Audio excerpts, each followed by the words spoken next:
SVS ਤੁਹਾਡਾ ਬਹੁਤ ਸ਼ੁਕਰੀਆ। ਅੱਲਾ ਤੁਹਾਨੂੰ ਤੰਦਰੁਸਤੀ ਦੇਵੇ। ਅੱਲਾ ਮੈਂ ਤੁਹਾਨੂੰ ਤੁਹਾਡਾ ਇਦਾਰਾ ਜਿਹੜਾ ਚੱਲਦਾ ਹੀ ਰਹੇ।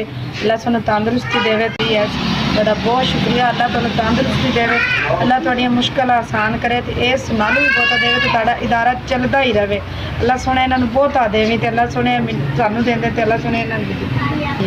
ਸਾਡੇ ਘਰ ਤੇ ਆਟਾ ਵੀ ਨਹੀਂ ਹੈਗਾ ਸੀ। ਮੈਂ ਤੇ ਬੜੀ ਪਰੇਸ਼ਾਨ ਹੋ ਕੇ ਬੈਠੀ ਸਾਂ। ਅੱਜ ਤੇ ਫੋਨ ਗਿਆ ਤੇ मैं भजदी आई हाँ भी अल्लाह सोने किधर भी बारा मैं तो काम नहीं बनू।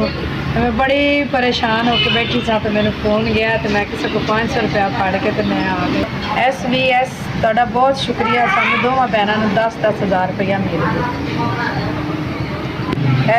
SVS ਸਾਰਾ ਚੱਲਦਾ ਰਹੇ ਕਰੋ। ਅੱਲਾ ਤੁਹਾਨੂੰ ਇਸ ਨਾਲੋਂ ਵੀ ਬਹੁਤਾ ਦੇਵੇ ਤੇ ਤੰਦਰੁਸਤੀ ਹੋਵੇ ਤੇ ਤੁਹਾਡਾ ਇਦਾਰਾ ਚੱਲਦਾ ਹੀ ਰਹੇ। ਇਸ ਨਾਲੋਂ ਵੀ ਬਹੁਤਾ ਚਲਾਵੇ। ਤੁਹਾਡਾ ਬਹੁਤ ਸ਼ੁਕਰੀਆ। ਤੁਹਾਡਾ ਦਿੱਤਾ 10,000 ਰੁਪਇਆ ਮਿਲਿਆ। ਅੱਲਾਹ ਪਾਕ ਤੁਹਾਡੇ ਇਦਾਰੇ ਦੀ ਖੈਰ ਕਿ ਅੱਲਾਹ ਤਾਲਾ ਨੂੰ ਬਹੁਤਾ ਚਲਾਵੇ। ਅੱਲਾਹ ਤਾਲਾ ਤੁਹਾਨੂੰ ਤੰਦਰੁਸਤੀ ਦੇਵੇ। ਅੱਲਾਹ ਜ਼ਿੰਦਗੀ ਕਰੇ ਜੇ ਕਿ ਇੰਨਾ ਕਦੇ ਤੁਹਾਡਾ ਸਮੁੰਦਰਾਂ 'ਚ ਪਾਣੀ ਹੋਵੇ ਕਿ ਅੱਲਾਹ ਤਾਲਾ ਤੁਹਾਨੂੰ ਖੁਸ਼ੀਆਂ ਨਸੀਬ ਕਰੇ। ਤੁਸੀਂ ਸਾਡੇ ਗਰੀਬਾਂ ਦਾ ਖਿਆਲ ਕਰਦੇ। SVS ਦਾ ਬਹੁਤ ਬਹੁਤ ਸ਼ੁਕਰੀਆ।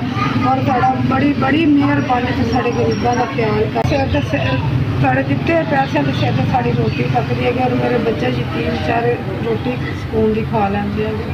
ਬਹੁਤ ਬਹੁਤ ਤੁਹਾਡੀ ਮਿਹਰਬਾਨੀ। ਤੁਹਾਡਾ ਕੱਲਿਆ 10,000 ਦੋਵਾਂ ਭੈਣਾਂ ਨੂੰ 10,000 ਰੁਪਇਆ ਮਿਲ ਗਿਆ ਹੈਗਾ। ਤੁਹਾਡੀ ਬੜੀ ਮਿਹਰਬਾਨੀ।